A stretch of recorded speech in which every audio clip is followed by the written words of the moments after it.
What's going on, everyone? Welcome back to the channel. Today's Down and Dirty is how to grade with the Minotaur. Since most of you guys have never seen one of these in your life, you're going to understand very quickly how challenging this machine is to grade in. It is, you have to approach this as a totally new machine. You can't compare it to a dozer because visibility sucks compared to a dozer. You can't see anything you need to compared to a dozer. So you have to stop thinking about it like a dozer. In the Minotaur, you have to get used to looking over the top of your blade to understand where level is. So right now I know that my blade is up a little bit. If I drop this down, I know right about there I'm getting engagement with the ground, and I can push down and sure enough I am there. It's all about your sight picture in the Minotaur, and then you get feel over time, but you don't get as much feedback right now just setting your blade gently on the ground as you would think. And so what ends up happening, and this is what everyone does, I did it, Rick did it, as we go forward I'm gonna drop my blade down to engage it with the ground, and next thing you know, I just gouged. Let me show you what we just did. With that little amount of movement, that's what we just did, is we gouged and created a big old spot. It's what everybody does. You're gonna do it too. It's okay. Stop thinking about this like a dozer. Stop trying to, you're gonna be leaning forward looking at your blade tips. And it's okay to do that in the beginning, but eventually you need to get used to looking over top of your blade. So that's the first tip I'm gonna give you, is just get used to that sight picture that roughly right about there is level. And as we go into this, sure enough, there we've got good engagement. And now we're switched over into, in my mind, this is where you as an operator go into dozer mode. I'm using my ass level from now on because we've got dirt on the blade. And so we're just gonna continue to chase this dirt like we would in any other dozer. And you can see this machine, it pushes. She does a good job. We can angle, we can do everything we would be able to do in a dozer, and it handles it just fine. And I'm just using my ass level right now, just like I would in a dozer. But instead of looking at my blade corners, I'm looking over top of the blade to know what my blade is doing, where my pitch is, what my adjustments are doing. And then what I'm doing now is I can either look straight down here, I have a very tiny gap to see when my tailings run out, or if I lean back in the seat, I can look out the sides and just get a feel for where we left off. And right there's it. So let's back up, and we will make another pass.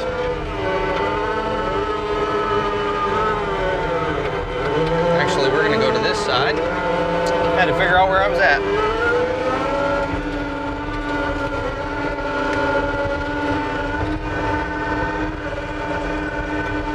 So the next tip I'm gonna give you is, and again, not looking at blade corners. I know that right about there, yep, sure enough, that's the ground. I'm totally going off of the sight picture in front of me. The next tip I'm gonna give you has to do with this hand. If you get into this with any dozer experience, in my mind, you almost have a little bit of a disadvantage. And the only reason is you're used to moving this hand at a certain speed and by a certain amount, because you're used to running a dozer. In this machine, you have such a short track base that you can't run this like a dozer. Your hand is going to be far more responsive. You're going to be way more active on this hand, and your motions are actually going to be smaller. So my big mistake, and what I've been fighting the whole time when I've been running this machine, is you get used to these big movements in a dozer because they translate out into little motions on your blade. And in this machine, it's the little fine tuning, because even, I mean, look at the movement on the blade that little bump is doing. It's a lot of movement. And so what happens is, if you're going along making your little adjustments, well, no wonder you got hoopties. You're moving the blade a ton. And so really what you're doing in this machine is you're doing small, subtle movements, and you want to be a little more fluid instead of bumping the controls. And so as we go in here, right about there, I should be engaging the ground. I think I can feel a little resistance. And you can see my right hand, I'm active, but it's very tiny movements. And even those little tiny movements are moving that blade a lot. And so you are gonna grade a little slower in this machine, especially starting out. And you're really gonna wanna focus on just nice, smooth, fluid, small motions. There's gonna be a lot of inputs. but they're small motions. That is the biggest challenge in grading in this machine, is you go straight into dozer mode mentally, which is a good thing. In so many ways, it's a good thing with this machine. You don't fumble with the controls at all, because you just mentally flip into dozer mode. But because you're in dozer mode mentally, you really start running those controls like a dozer. And so you get really aggressive. And that is the last thing you want to do on the controls in this machine, because you will have a terrible grade if you do that. So again, just nice, small inputs. And see right there, I started to dive, I made a hoopties, and then we're following it. Now, it doesn't help that I caught a big rock, and that's also being a pain in my butt, but so we're gonna come into it. Look at there, nice and smooth. Let's back up and take a look at, whoops. Rick's got the controls backwards for what I was expecting. Oh yeah, baby, she'll power up. Look at there. I totally rutted up my grade too. That was gonna be a nice pretty pass to show off before I rutted it all up. But there you can see my last pass going over the hill. I mean, that's a nice smooth pass. So to dispel the myths, you can absolutely finish grade in this machine. It's gonna take you some time, it's gonna take you some skill, and you gotta be an operator in this machine. You cannot be a stick puller. If you're lazy in this machine, it will school you. It will humble you quickly. You've gotta come into it as an operator, and you've gotta think about it as an operator.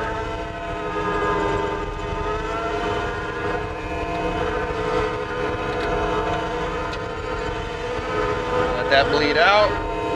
There you go.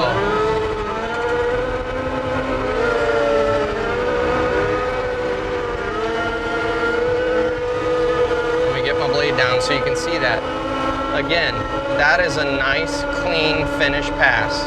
I'd absolutely be willing to throw a little topsoil down on that. Yeah, there's a couple little hoopties in there, but that is very much a passable finish grade. In fact, let's go take those hoopties out right now. So we're just gonna get it down to about level. Oh, see right there, I did it.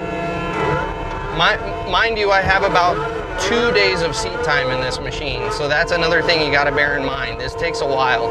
So we're gonna engage, right there's engaging. Nice and slow, little controlled inputs. I got material on the blade. Let it run out. Still a little hoopties, but you could absolutely finish that off with a Harley rake, or throwing the bucket on and doing a quick back drag. For that matter, you could back drag with the blade and it would be totally fine. Just throw it in float. So that is the basics of grading in the Minotaur. You cannot use your blade corners. You cannot use the backside of the blade in this machine. Visually, you cannot see them. And so you cannot grade with this machine like a dozer. You have to think about it as its own machine.